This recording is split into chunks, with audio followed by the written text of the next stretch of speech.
나의 사랑하는 채 비록 헤어졌으나 어머니. 사랑하는 자들아, 주께는 하루가 천년 같고 천년이 하루 같다는 이 한 가지를 잊지 말라.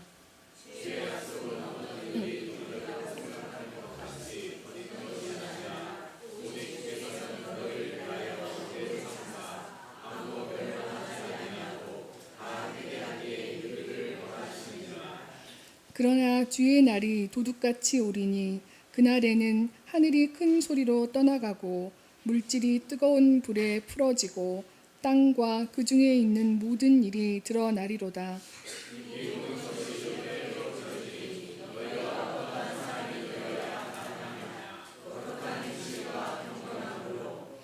하나님의 날이 임하기를 바라보고 간절히 사모하라. 그날에 하늘이 불에 타서 풀어지고 물질이 뜨거운 불에 녹아지려니와.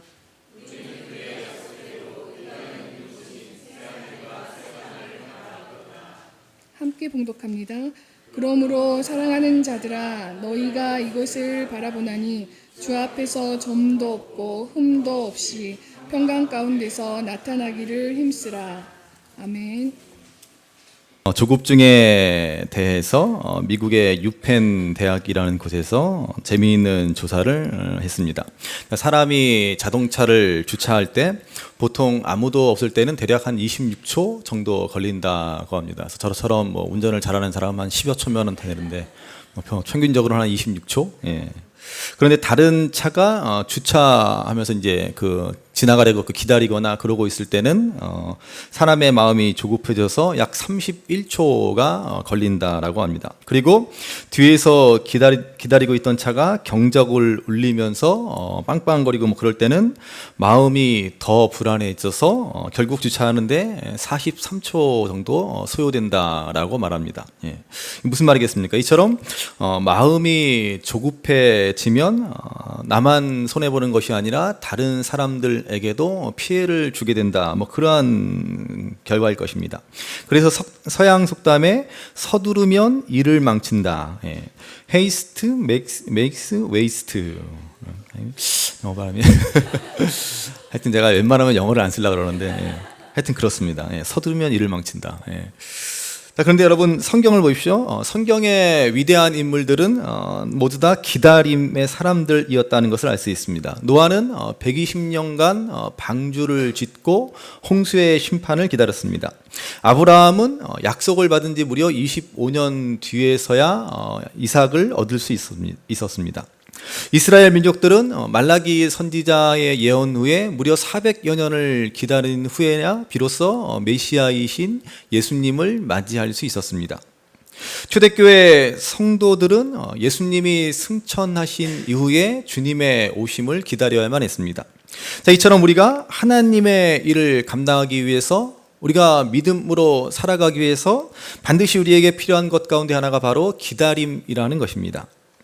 오늘부터 우리가 대림절이 시작됐는데요. 이 대림절을 영어로 어드벤트라고 하는데 오심, 도착이라는 뜻의 라틴어 어드벤투스에서 비롯된 단어입니다. 그래서 우리는 이 어드벤트, 이 대림절을 보내면서 주님의 오심, 주님의 도착을 기다리는 것입니다. 이처럼 우리가 4주 동안 초를 켜놓고 한 주 한 주 초를 밝히면서 기다립니다. 이 초의 의미는 무엇이겠어요? 보시면은 보라색으로 되어 있죠. 이 보라색은 죄와 슬픔을 의미하는 것입니다. 그래서 초의 색깔이 원래 좀 더 점점 밝아져서 성탄절에는 나중에 마지막에는 하얀색 초에 불을 킴으로써 우리가 죄의 행실을 끊고 거룩하고 성결한 모습으로 점점 더 주님 맞을 준비를 한다. 그러한 의미로 촛불을 켜고 우리가 주님을 기다리게 됩니다. 자, 우리 이 기독교에서 이처럼 이 사순절은 무려 4주간 진행됩니다. 그만큼 대림절은 사순절 다음으로 가장 긴 절기입니다. 그만큼 이 대림절이라고 하는 것, 이게 주님을 기다린다라고 하는 것은 우리 신앙생활에 너무나 중요한 자세가 아닐 수 없습니다. 또 이 대림절을 시작으로 우리 그리스도인의 새해가 시작된다라는 사실을 아셔야 됩니다. 제가 해마다 대림절 때 꼭 말씀을 드리는데요.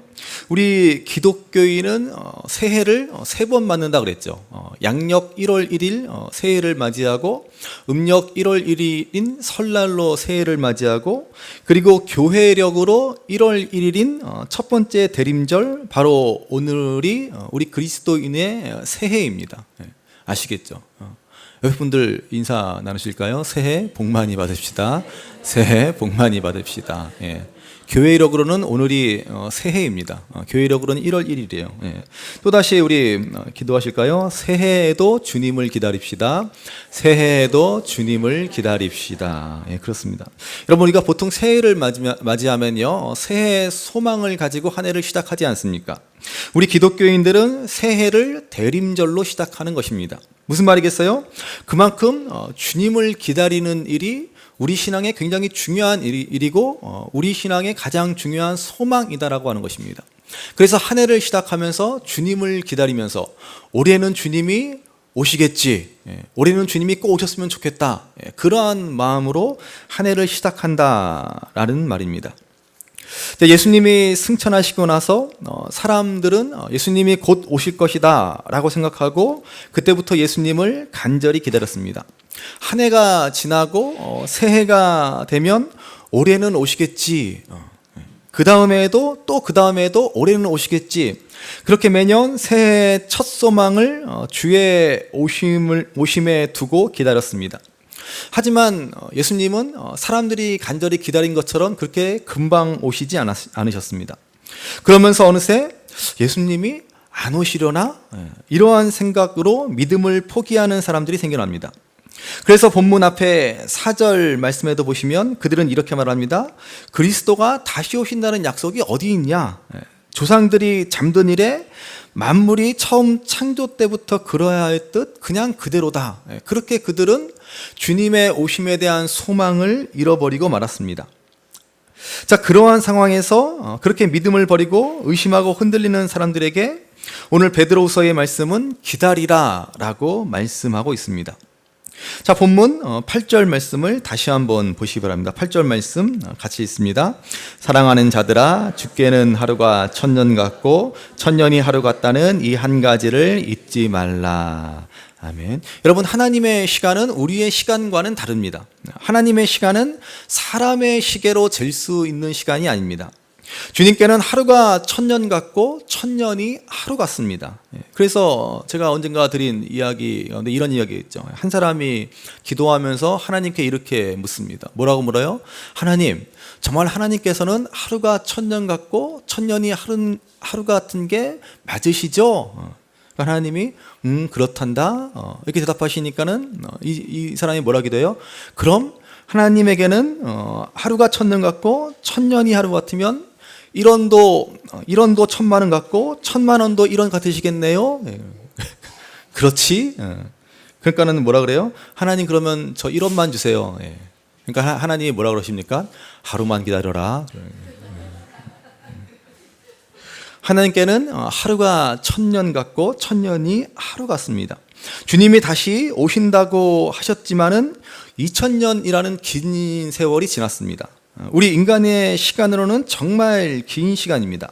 그러나 여러분, 하나님에게는 겨우 이틀밖에 안 되는 시간일 수 있습니다. 어떻게 그럴 수 있습니까? 하나님은 영원하신 하나님이시기 때문입니다. 여러분, 영원이라는 시간에 대해서 상상이나 가십니까? 결코 끝나지 않는 영원이라는 시간, 정말 생각하면은 정말 상상도 안 되는 그러한 시간입니다. 그 영원이라는 시간에 비하면 우리 인간의 시간은 정말로 순간에 지나지 않습니다.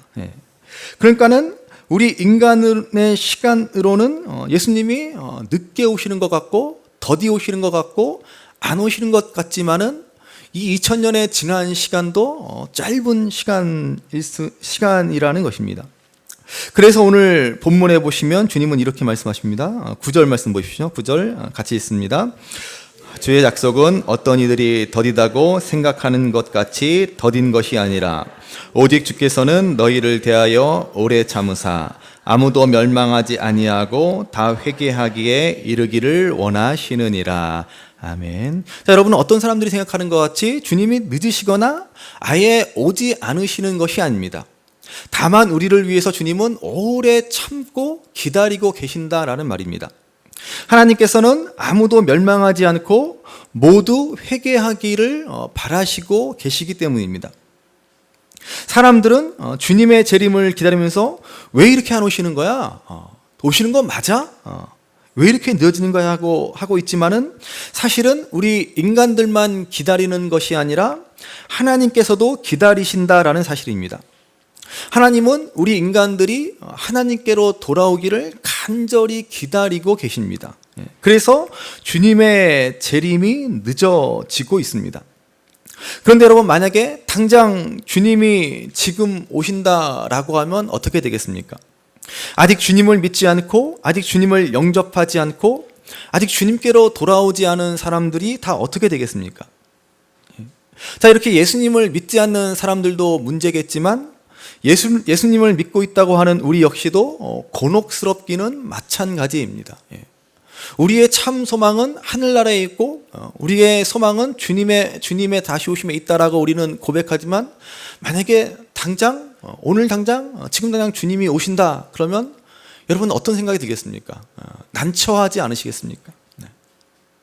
여러분, 학교 다닐 때 시험을 앞둔 심정이 어떻습니까? 시험 시간이 마냥 기다려집니까? 시험 준비를 다 해놓은 사람이라면은 시험이 기다려질 것입니다. 걱정이 안 되죠. 그렇지만 사실 이런 사람은 거의 없습니다. 그렇죠? 누가 시험 시간을 기다립니까? 제가 학창 시절에요, 제 자랑을 오랜만에, 제가 한동안 제 자랑을 안 했는데 오랜만에 자랑 한번 해야지. 제가 학창 시절에 한 번은 그 중간고사 때 수학 시험을 망친 적이 있습니다. 제가 산수는 못해도 이래봬도 전공이 수학 아닙니까? 그래도 내가 수학은 내가 누구보다도 잘한다, 뭐 이런 자부심을 가지고 그렇게 있었는데 그 자존심에 큰 상처가 생겼습니다. 그래서 그날부터 기말고사 볼 때까지 정말로 밥만 먹고 수학 공부만 했습니다. 학교에서 돌아오면은 그냥 밥 먹고 책상에 앉아서 꼼짝도 안 하고 정말 미친 듯이 수학 공부만 했습니다. 그러니까 어때요? 기말고사 시험이 기다려집니다. 빨리 기말고사 시험 봤으면 좋겠다. 그래서 나의 이 상처난 자존심을 만회해야지. 제 인생에 딱 한 번 그랬습니다.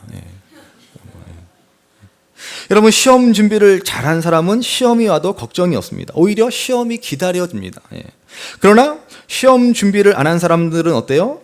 계획은 뭐 거창하게 세워놓고 막 평소 안 하던 뭐 책상 정리 딱 해놓고 지금부터 공부해야지 그러고는 뭐 공부가 됩니까? 시간이 지날수록, 시험이 다가올수록 속이 바짝바짝 타들어가지 않습니까? 하도 평소에는 관심도 없던 심야 토론은 또 왜 이렇게 재밌는지 막 그냥 그 심야 토론 보느라고 시간 보내가지고. 우리가 시험 준비를 못한 학생과 같다면 주님이 빨리 오시기를 기다리겠습니까? 오시면 낭패입니다. 그래서 웬만하면 오시지 않았으면 좋겠다, 아주 늦게 오셨으면 좋겠다, 뭐 그런 게 우리의 신앙생활 아닙니까?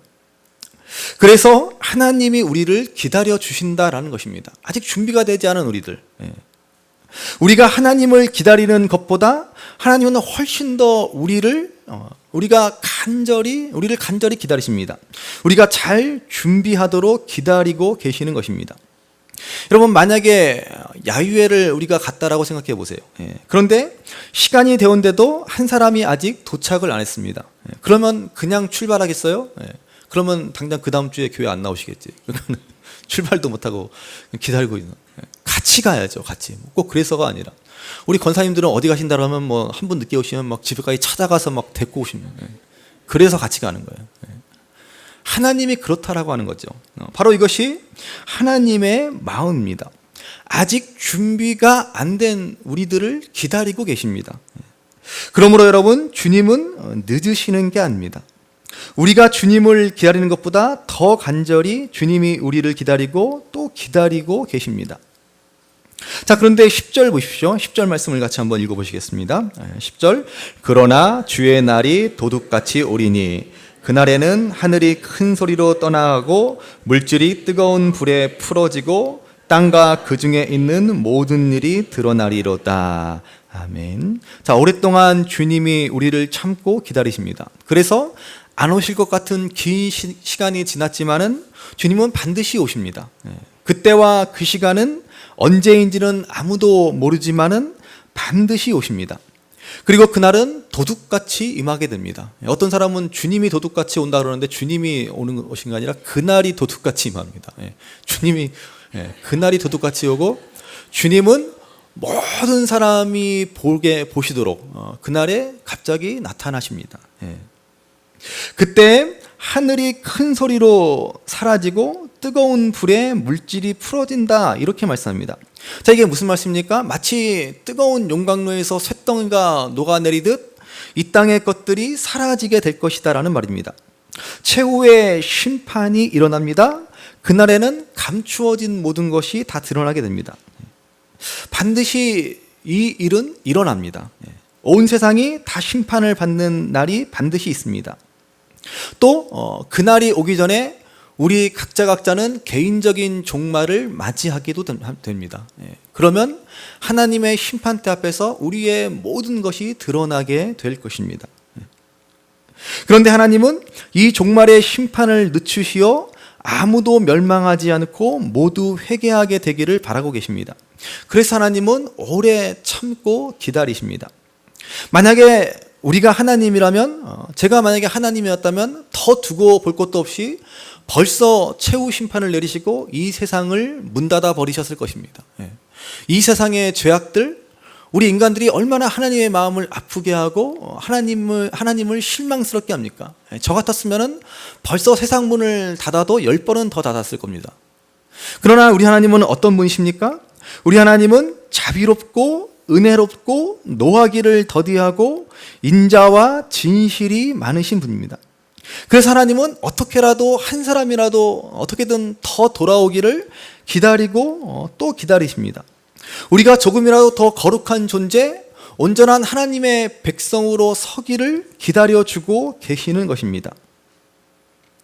우리 자녀를 키우는 부모님들은요, 아이들을 어떻게 길러야 잘 기를 수 있을까라고 하는 것이 공통된 관심입니다. 전문가들이 하는 말이 뭐예요? 전문가들이 입을 모아서 공통적으로 하는 말은 기다려주라, 이 말 아닙니까? 너무 서두르지 말고 초조해하지 말고 아이들이 스스로 깨우치고 스스로 뭔가를 하려고 하고 스스로 터득할 때까지 기다려주라고 말합니다.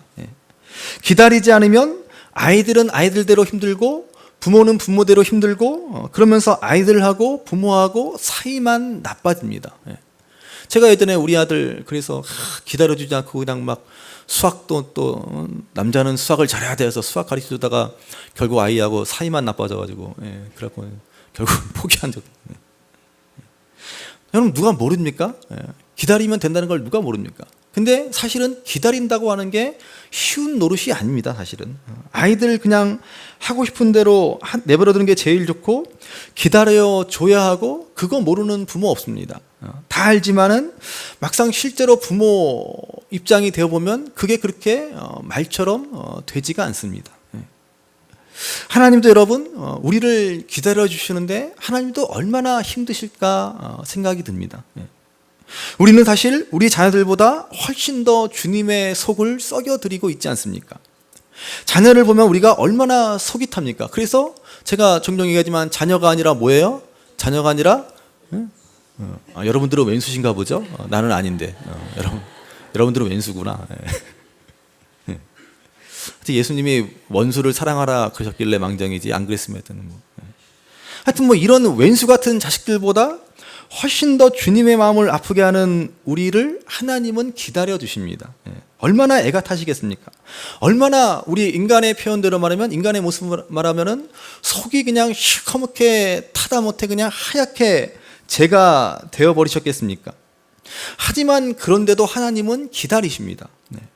한 사람이라도 더 구원하시려고 우리가 조금이라도 더 정신 차리기를 기다리고 계십니다. 그런 하나님의 마음도 모른 채 우리는 철부지들처럼 왜 이렇게 안 오시는 거야? 오신다 그래 놓고 안 오시네? 그러고 있습니다. 이런 주님의 마음을 우리가 헤아린다면 여러분 어떻게 해야 되겠습니까? 오늘 본문 11절, 12절 말씀 보십시오. 11절, 12절 같이 읽습니다. 이 모든 것이 이렇게 풀어지느니 너희가 어떤 사람이 되어야 마땅하냐. 거룩한 행실과 경건함으로 하나님의 날이 임하기를 바라보고 간절히 사모하라. 여기까지 읽겠습니다. 자, 하나님의 날이 임하기를 바라보고 간절히 사모해야 한다라고 말씀합니다. 우리는 주님의 오심을 사모하며 기다려야 합니다. 그런데 여러분, 단순히 기다린다는 게 뭐예요? 그냥 하늘만 쳐다보고 있는 것이 아니죠. 뭐라 그럽니까? 거룩한 행실과 경건함으로 기다리라고 말씀합니다. 여러분, 구원받은 하나님의 백성들의 시간은 새로운 시간입니다. 구원받은 사람의 시간은 이제 소망 가운데 기다리는 시간입니다. 인내의 시간입니다. 지금까지 우리는 참고 인내하며 살지 않았습니다. 내가 하고 싶은 대로, 내가 살고 싶은 대로 아무렇게나 막 살았습니다. 혹 참기는 참았어도 왜 참았어요? 내 이익을 위해서 참았을 뿐입니다. 그렇지만은 주님을 기다리는 이 시간은 진정으로 참고 인내하는 시간입니다. 이 시간은 이제 거룩한 행실과 경건함으로 주님을 닮아가는 성화의 시간입니다. 이제 우리의 사명이 거기에 있습니다. 하루하루 우리가 살아가는 이유는 어디에 있어요? 바로 성화에 있습니다. 거룩해야 되는데. 여러분, 다시 말씀드리지만요, 제발 예수님을 믿는 목적이 단지 천국 가는 데 있다라고 생각하지 마시기 바랍니다. 여러분, 구원을 단지 하늘나라 천국 가는 걸로 생각하지 마시기 바랍니다. 그러면 오늘 당장 하나님이 불러가셔야죠. 우리는 오늘 당장 하나님이 부르시면 아멘 감사합니다 그러고 천국 가야죠. 그게 우리의 구원이고 우리가 예수님 믿는 목적이라고 한다면, 이 땅에 오래 살아서 뭐합니까? 죄만 더 많이 지을 텐데. 분명히 아시기 바랍니다. 우리가 예수님 믿는 목적은 단순히 천국 가기 위해서가 아닙니다. 천국은 이미 우리에게 허락되었습니다. 하나님이 우리에게 약속하시고 맹세하시고 친히 보증까지 하셨습니다. 우리가 천국 가는 것은 변함없습니다. 확실해요. 그러면 우리가 예수님을 왜 믿어요? 천국에 합당한 백성이 되기 위해서입니다. 온전한 구원을 이루기 위한 것입니다. 그게 구원받은 하나님의 백성들의 시간이 새로운 시간이라는 말입니다. 우리는 하나님의 형상을 회복하기 위해서 하루하루 믿음으로 살아가는 것입니다. 물론 먹고 사느라고 시간을 사용합니다. 그러나 이제 그 모든 시간들의 의미가 달라졌습니다. 지금까지는 그저 먹고 살기 위해 보내는 애쓰는 시간이었다라고 한다면, 이제는 그 시간을 통해서 우리 자신을 거룩하게 빚어가는 시간, 하나님의 뜻을 이루어가는 시간으로 만들어가는 것입니다. 교회에서는 물론이거니와 가정에서, 직장에서, 사람들과의 관계 속에서 이제 먹든지 마시든지 무엇을 하든지 하나님의 영광을 위해서 합니다. 다른 말로 하나님의 영광을 드러날 수 있는 존재로 하나님의 영광을 나타내는 변화된 삶을 살아가야 한다라는 것입니다. 여러분, 이게 우리가 예수님을 믿는 이유이고 다시 오실 주님을 기다리는 참 믿음의 삶입니다. 그것을 오늘 본문은 거룩한 행실과 경건함이라고 말씀합니다. 그래서요, 정말 놀랍게도 예수님은 이 땅에 계실 때 마지막 십자가를 지시기 전날 밤에 제자들을 위해서 이렇게 기도하고 계십니다. 요한복음 17장 19절에서 20절 말씀인데요, 같이 우리 읽어보시겠습니다. 또 그들을 위하여 내가 나를 거룩하게 하오니 이는 그들도 진리로 거룩함을 얻게 하려 함이니이다. 내가 비옵는 것은 이 사람들만 위함이 아니요 또 그들의 말로 말미암아 나를 믿는 사람들도 위함이니. 아멘. 여러분, 정말로 놀라운 말씀입니다. 예수님이 제자들과 모든 사람들을 위해서 기도하시는데 예수님은 그들이 진리로 거룩함을 얻게 하시기를 기도하고 계십니다. 자, 그런데 이것을 위해서 예수님이 어떻게 하셨다라고 말씀합니까? 그들을 위해 내가 나를 거룩하게 하오니, 이런 놀라운 말씀을 하십니다. 무슨 말씀이에요? 예수님은 제자들과 우리 믿는 사람들을 거룩하게 하시기 위해서 당신이 먼저 자신을 거룩하게 하였다라고 말씀하고 있습니다. 여러분, 그러면 오늘 우리가 구원받은 사람으로서 구원받지 못한 사람들 내지는 구원받은 우리 공동체 안에서 우리 성도 간에 우리가 서로를 위해서 가장 먼저 해야 하는, 서로를 위해서 할 수 있는 가장 소중한 일이 무엇입니까? 바로 나 자신을 먼저 거룩하게 하는 일이라는 것입니다. 나 자신을 깨끗하게 하고 나 자신을 성결하게 하는 것입니다. 그게 우리가 함께 있는 다른 사람들을 사랑하는 가장 최선의 방법입니다. 우리가 다른 사람들을 위해서 무슨 일을 해서가 아니라 그들을 돕고 그들을 꼭 섬겨서 많은 일을 하는 것보다 더 중요한 것, 그것은 나 자신이 바르고 의롭고 성결한 삶이 되어야 한다는 것입니다. 여러분, 그것보다도 주님을 위하고 또 우리 이웃들을 위하는 방법은 없습니다.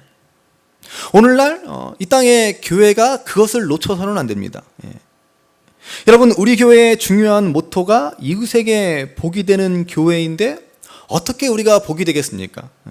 제가 우리 교회 부임한 지 3년이 됐습니다. 3년이 돼가지고 요즘에 이제 3년을 돌아보면서 많은 생각들을 하게 되는데 특별히 많이 드는 생각이, 우리가 우리 지역사회를 위해서 우리 교회가 뭘 하고 있지 도대체? 도대체 우리가 복이 되자, 이웃에 복이 되는 교회가 되자라고 했는데 도대체 우리 교회가 어떻게 복이 되고 있지?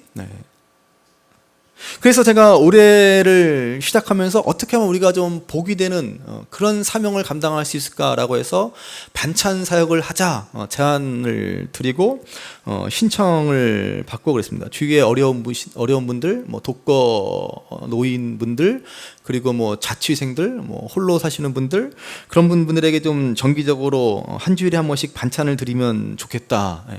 저도 좀 얻어먹고 그래서 반찬 사역을 하자, 그래서 제안을 해서 여러분들의 신청을 받더니 딱 3명 신청했더라고요. 우리 주위의 이웃 대상자 2분하고 저하고 이렇게 딱 3명. 그렇게 이제. 아니, 뭔가 좀 해야 하는데 이거 3년이 지났는데도 아무런 것도 안 하고 있는 것 같고 해서 뭔가 조바심도 나고, 이렇게 지역을 섬기는 일을 우리가 못해서 되겠나, 그러한 안타까운 마음이 있습니다. 그렇지만 제가 오늘 말씀을 통해서 이 주님의 말씀을 보면서 우리의 1차적인 사명이 무엇인가 하는 것을 다시 한번 생각하게 되었습니다. 여러분, 우리의 1차적 사명은 거룩입니다. 사람들을 섬기고 또 사람들을 불러 모으기 이전에 우리가 먼저 거룩하게 되어야 합니다. 교회가 거룩을 잃어버리면 존재의 목적이 사라지는 것이죠.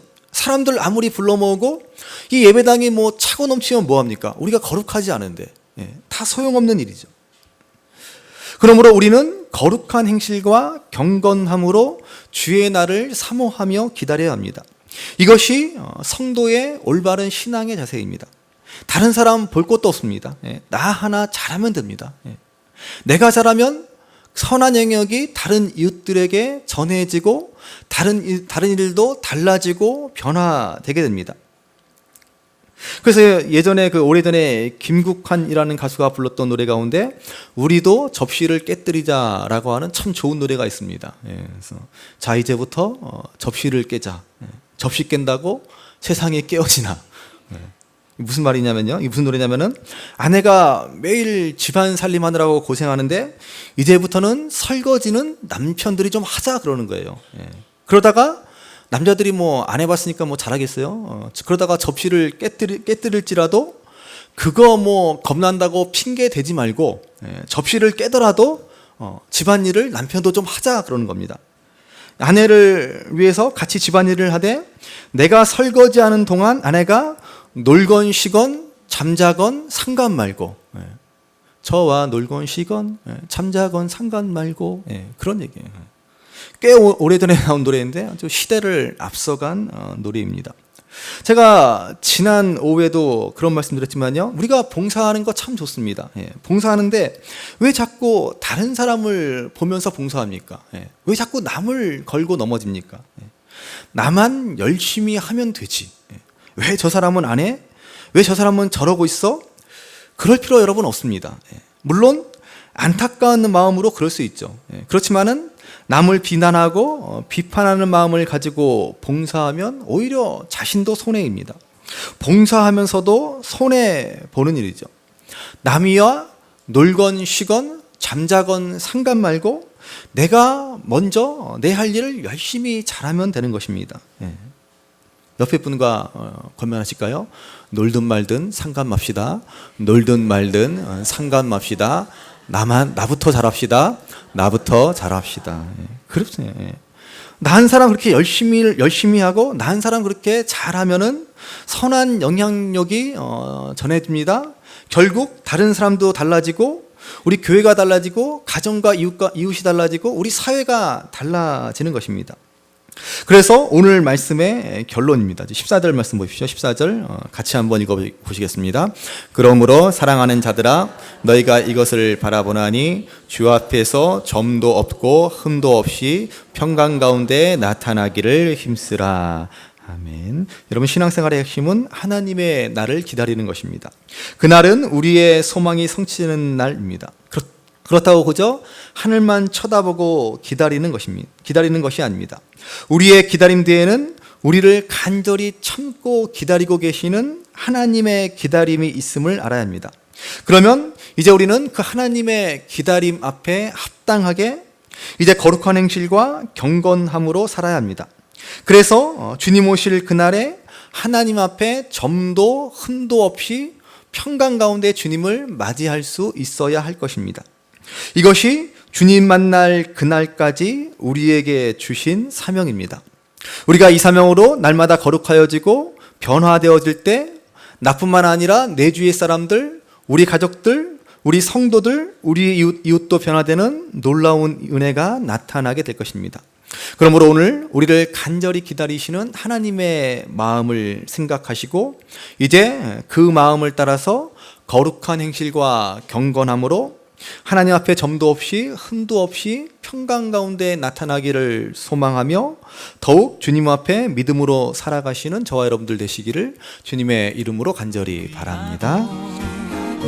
귀하다 우리 어머님이 들려주시던 재미있게 듣던 말이 책 중에 있으니 이 성경심이 사랑합니다.